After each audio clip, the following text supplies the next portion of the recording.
முற்றம் நேயர்களுக்கு வணக்கம். நேயர்களே, தமிழ் தன்னுரிமை கட்சியின் தலைவர் திருமிகு பாவலர் ராமச்சந்திரன் அவர்கள் நமது அரங்கிற்கு வருகை தந்திருக்கிறார்.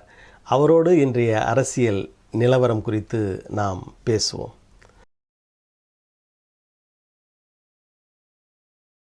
இப்போ வரப்போகிற 2026 தேர்தல், சட்டமன்ற தேர்தல் எப்படி இருக்கிறது, அது எப்படி இருக்கணும் அப்படின்னு நினைக்கிறீங்க? எப்படி இருக்கணும்ன்றது மக்களுடைய நிலை. அது அந்த முடிவு எடுக்கணும். அந்த மக்கள் சரியான முடிவு எடுக்கணும். சரியான முடிவு. அவங்க நல்லவங்களுக்கு வாக்களிக்கணும்னு நினைச்சா நல்லவங்களே கிடையாது. எதிர்த்து போட்டிடுறவங்க எல்லாம். இப்ப நீங்க அப்படியே குழப்பமாவே இருக்க வேண்டாம்ல, இதுதான் சரி, இதுக்கு ஓட்டு போடுங்க அப்படின்னு சொல்ல முடியல உங்களால. ஆமா, இனிமேல் நாமெல்லாம் நிக்கிறோம், தமிழ் தேசியம்னு பேசுறோம். ஏன் திராவிட தேசியத்தை வேண்டாம்னு சொல்றோம்னா, திராவிடம் இல்லாத நாடு. தெலுங்கர்களுக்கு ஆந்திரம் இருக்கு, அது இருக்கிற நாடு.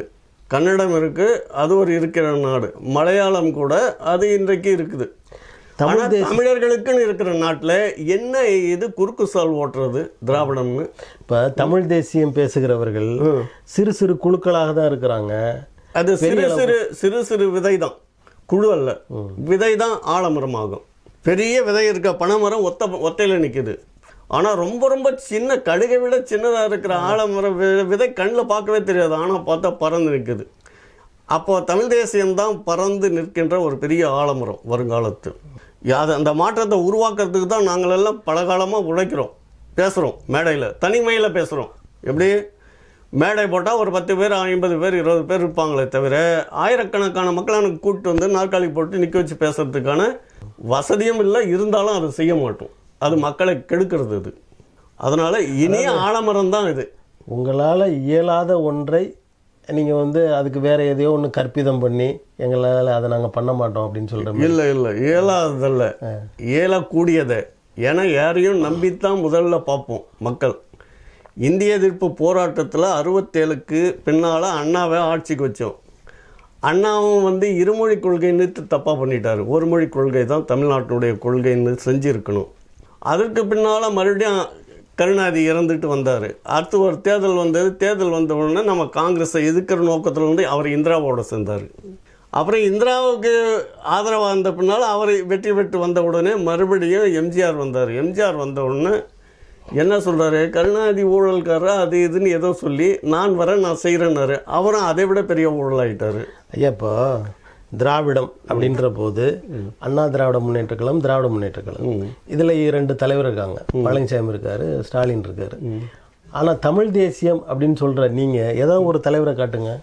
தமிழ் தேசியம்னு சொன்னால் நீங்கள் மொழிப்போர் தியாகிகளை தான் நம்ம காட்டணும்.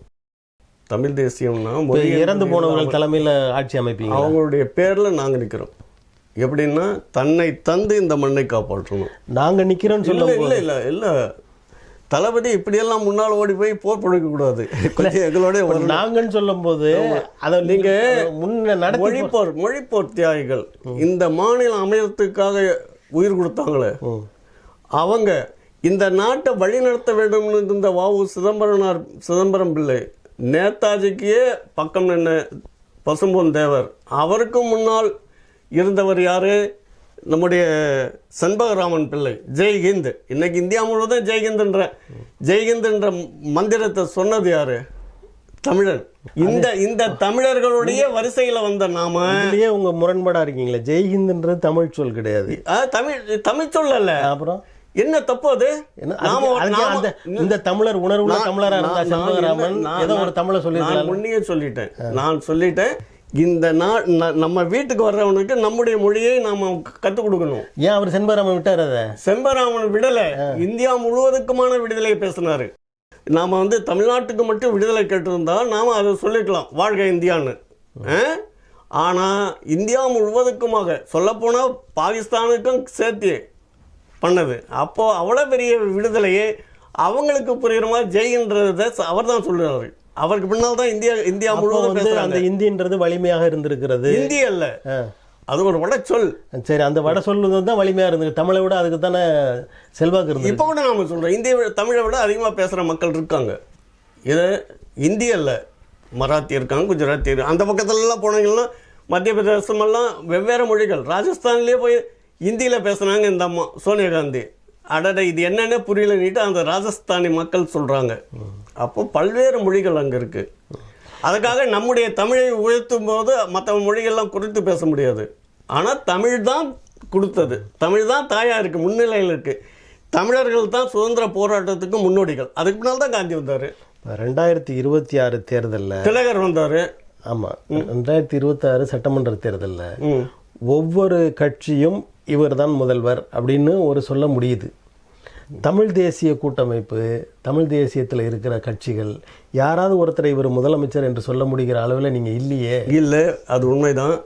ஆனால் ஒரு கட்சி தீர்க்காரன் எல்லாம் சேர்ந்துக்கிட்டு யாரை சொல்கிறான் முதலமைச்சர் ஆவார்னு, அவன் அந்த கட்சியை வழி நடத்துகிற, அந்த காசு அந்த கட்சியினுடைய பணமெல்லாம் வச்சுருக்கிற ஒரு தலைவனை பார்த்து அவங்க சொல்கிறாங்களே தவிர உண்மையான ஒருத்தனை பார்த்து அந்த கட்சிக்காரன் இன்னொரு கட்சிக்காரன்னு சொல்ல முடியாது.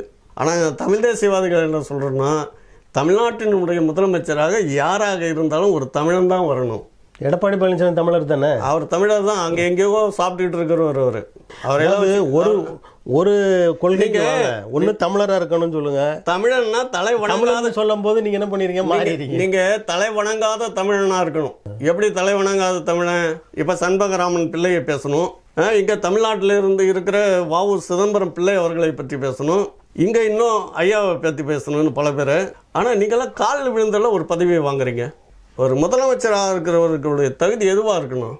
தலை வணங்காமல் வாழணும். நீ தமிழன்னா தமிழன்று சொல்லடா, தலை நிமிர்ந்து நில்லடா. அவர் தலை வணங்கினாலும் கூட, தலை வணங்கினாலும் அதுக்கு நன்றியாவது இருக்கணும். இல்லை, அவங்க அப்படி வணங்குற போது அது ஒரு தமிழச்சிகிட்ட தானே வணங்கினார். அதான் அதுக்கு நன்றி இருக்கணும்.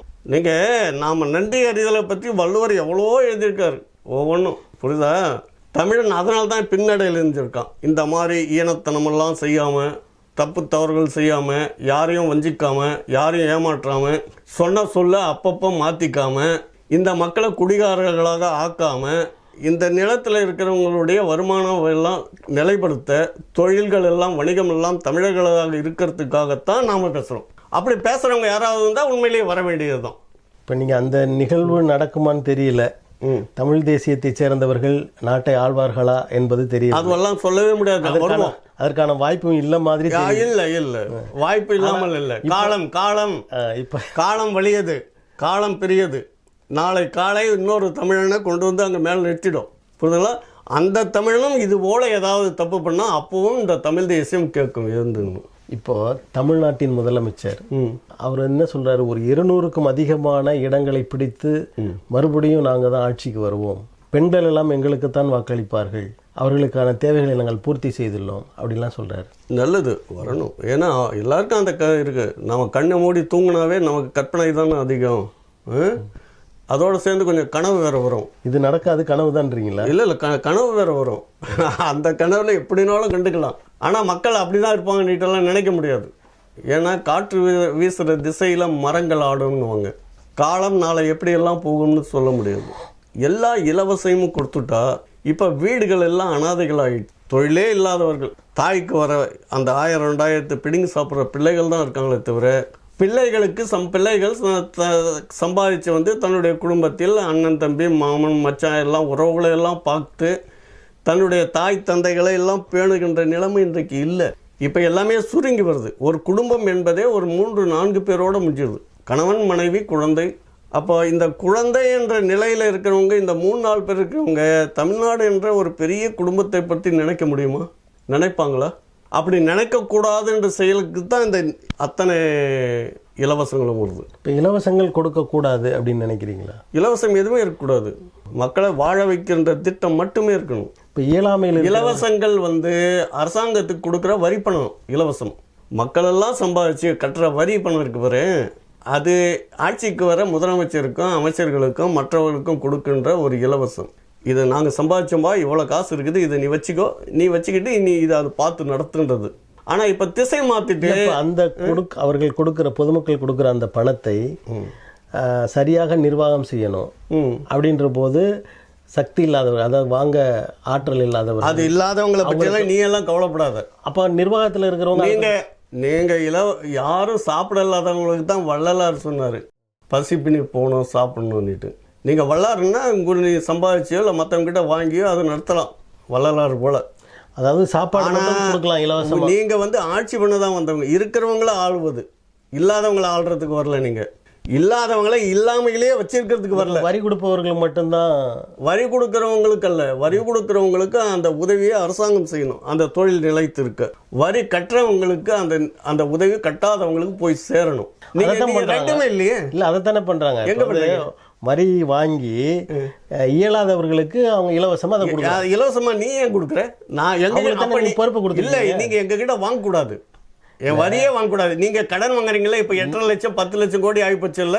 நீங்கள் எங்களை இல்ல 10 லட்சம் கோடிக்கு இப்ப ஆகிப்போச்சுன்றாங்கல்ல. 10 லட்சம் கோடி எதுக்காக வாங்கினப்போ? எந்த அணை கட்டினீங்க? எந்த மேம்பாலங்கள் போட்டீங்க? எந்த சாலை விரிவாக்கம்? எத்தனை மேம்பாலம் அது நீங்களா பண்றீங்க? எவனோ வெளிநாட்டு நிறுவனம் பண்றான், அவனுக்கு நம்ம வரி கட்டுற சைக்கிளை தள்ளிட்டு போனாக்க அந்த இதை தள்ளி சிலதை ஒத்துக்கணும். இப்ப கோயம்புத்தூர்லாம் ஒரு மேம்பாலம் திறந்தாங்க. யார் கேட்டாங்க மேம்பாலம்? கேட்டான்னா போக்குவரத்து நெரிசலா இருக்குல்ல. இல்ல, நான் இப்ப கேட்கிற ஒரு கேள்வி என்ன தெரியுமா? இந்த மேம்பாலம் வேணும்னு எத்தனை பேர் உங்ககிட்ட மனு கொடுத்தாங்க?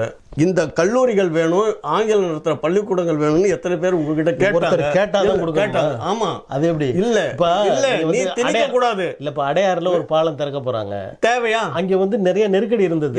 எனக்கே தெரியும், நான் போகும்போதுதான் பாக்குறேன், நெருக்கடியா தான் இருக்கு. அதை சரிப்படுத்துறது ஒரு ஆடு மாடை பார்க்க முடியுதா? எங்க பார்த்தாலும் சைக்கிள், எங்க பார்த்தாலும் கார், எங்க பார்த்தாலும் பஸ். அது மக்கள் தொகை பெருக்கிறதுக்கு என்ன பண்ண முடியும்? மக்கள் தொகை ஏன் பெருக்க பண்ற? ஏன் பண்ற? 67க்கு முன்னால இருந்தவங்க பண்ணாங்கள மக்கள் தொகை பெருக்கம் குறைக்கிறதுக்காக வந்த ஒரு சலுகை தான் நமக்கு வந்து 18 பேர் பாராளுமன்றத்தில் மேலவையில் உறுப்பினராக இருக்காங்க. உத்தரப்பிரதேசக்கார மக்கள் தொகை தான் அதிகம், நமக்கு எல்லாம் தெரியும்.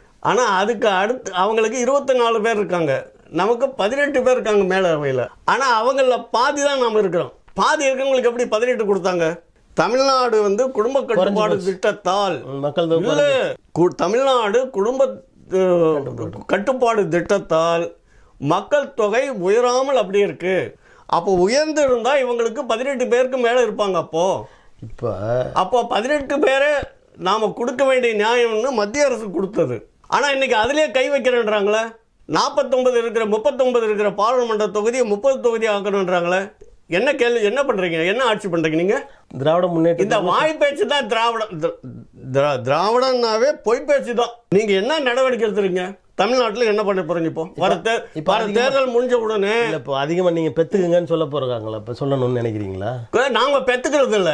ஆனா வரவெல்லாம் அங்கிருந்து வடநாட்டுல பெத்து போறதெல்லாம் இங்க தமிழ்நாட்டுல வந்து எல்லா ஊழியர்களும் அவங்களாயிட்டாங்க. இப்போ வடநாட்டுக்காரர் வரக்கூடாது அப்படின்ற ஒரு சட்டத்தை கொண்டு வரணும். அதே நாம போயிருக்கிறோமே, நாம எப்படி அந்த சட்டத்தை கொண்டு வர முடியும்? எப்படி ரெண்டையும் நீங்க மாத்தி சொல்றீங்க? நீங்க மக்கள் என்பது இந்தியாவினுடைய மக்கள். இந்தியாவினுடைய மக்கள் தொகை குறையணும்னா எல்லா மாநிலங்களும் ஒத்துழைக்கணும். அதுதான் செய்ய. எல்லா மாநிலத்திலும் ஒத்துழைக்கலன்னா தமிழ்நாட்டில் இருக்க மக்களுடைய பாராளுமன்ற உறுப்பினர் எண்ணிக்கை குறையாமல் பார்த்துக்கணும்.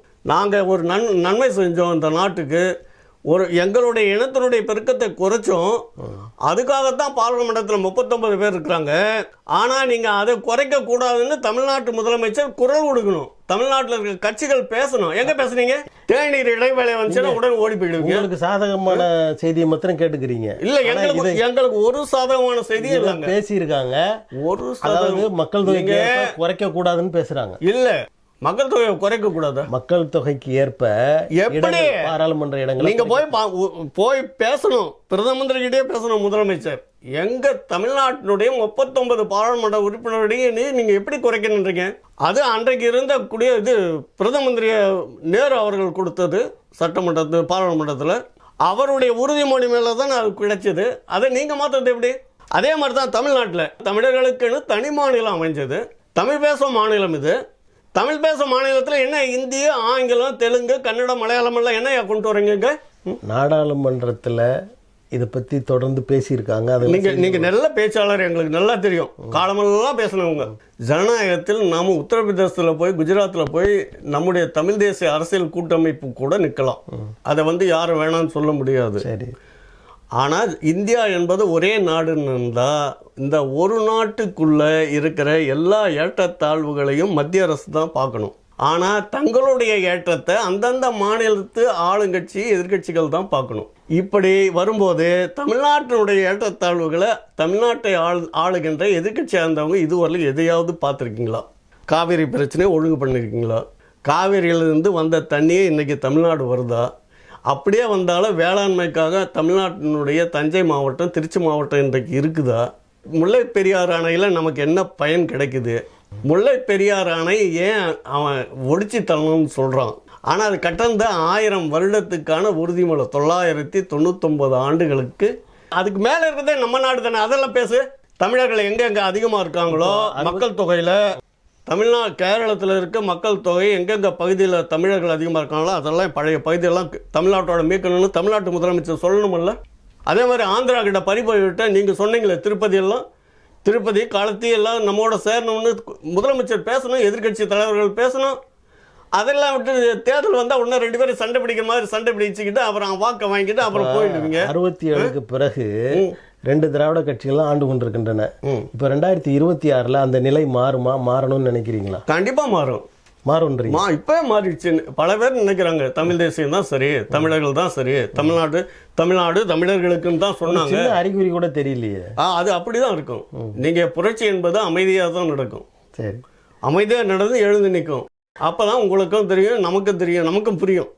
சரி, நம்முடைய உழைப்பு கூட கொஞ்சம் பரவாயில்ல, பயனளிச்சிருக்கு. ஜனநாயகத்தில் யாருனாலும் வரலாம். ஏன்னா அன்றைக்கு அண்ணா பேசிய திராவிடம் வந்தது. அண்ணா இருந்துட்டார். அதனால் அவரை நாம் எதிர்த்து கேள்வி கேட்க முடியல. அண்ணா இருந்திருந்தாருன்னா இன்றைக்கி நம்ம அவரையே கேட்போம். அவர் இன்றைக்கி 90-100 வயசில் இருப்பார். அவரையே எதிர்த்து கேள்வி கேட்போம். அவர் இல்லாததுனால நாம் பேசிக்கிறோம். இப்போ ஆட்சிக்கு வர முடியும் என்ற அறிகுறியே இல்லாத தமிழ் தேசிய அமைப்புகள் எல்லாம் ஒன்று சேர்ந்து இந்த 2026ல் ஆட்சிக்கு வந்து விடுவோம் அப்படின்ற உங்க நம்பிக்கை நீங்கள் பாராட்டுகிறேன். நீங்கள் மனித வாழ்க்கையை எல்லையெல்லாம் வச்சு பேசவே முடியாது. இதுக்கெல்லாம் நான் இந்த ஆட்சி இருக்கேன், அந்த ஆட்சி இருக்கேன், அப்படியே வரும், இன்னொரு மாற்றம் வரும், இன்னொரு மாற்றம் வந்துகிட்டே இருக்கும். அடுத்தடுத்து நாம் போவோம், மற்ற நம்முடைய தலைமுறைகள் வரும், நம்முடைய தலைமுறைகள் மாறிக்கிட்டே இருக்கும். ஆனால் எது சரியானது என்பதை நம்ம பிள்ளைகளுக்கு ஊட்டும் போது ஒரு அடிச்சு வளர்க்குறோம்ல. வளர்க்கணும்ல, அடிச்சிங்கன்னா வழக்கு வந்துடும். இல்லை, குழந்தைக்கு ஊட்டும் போது இப்படி உட்காரு, அப்படி உட்காரு, இப்படி சாப்பிடு, அப்படி சாப்பிடு, இதை பேசாத அதை பேசாதன்னு சொல்கிறோம்ல. அப்படி சொல்லுகின்ற தகுதி நமக்கு இருக்கு, இந்த தலைமுறைக்கு இருக்கு. இந்த தலைமுறை உள்வாங்கி மறுபடியும் அடுத்த தலைமுறைகள்கிட்டலாம் போகும்போது இது பெரிய ஆலமரமாகும். வித்து சிறியது, விதை சிறியது, ஆனால் ஆலமரம் பல்வேறு உயிர்களுக்கு பாதுகாப்பாக உட்கார்ந்து நிற்கிற ஒரு பழமரம். நன்றி. உங்களது கருத்துக்களை மக்களுக்கு தந்தமைக்கு எங்களது நன்றி. வாழ்க தமிழ் தேசியம், வாழ்க தமிழர்கள், வாழ்க. ஏன்னா தமிழர்கள் வாழ்கன்னா நான் குறைச்சியெல்லாம் சொல்ல. மலேசியாவுக்கு போனால் நம்ம பிரதம மந்திரியே தமிழர்களை எப்படியெல்லாம் புகழ்ந்து பேசுகிறாரு. ஆனால் கீழடியோட அது வேற இது வேற. அப்போ தமிழர்களை அங்கே புகழ்ந்து பேசலன்னா இவங்க எந்த வேலையும் நடக்காது, நமக்கு மரியாதை கிடைக்காதுன்றதை புரிஞ்சுக்கிட்டு இருக்கிற ஒரு பிரதம மந்திரி. அவரே புரிஞ்சுக்கிட்டாருன்னு போது தமிழ்நாட்டு அரசியல் கட்சிக்காரர்கள், தலைவர்கள், முதலமைச்சர்லாம் என்ன தான் செஞ்சிட்டு இருக்கீங்கன்றது தான் என்னுடைய கேள்வி. நன்றி, வணக்கம். நேயர்களே, அடுத்த நிகழ்வில் வேறொரு ஆளுமையோடு சந்திப்போம். நன்றி, வணக்கம்.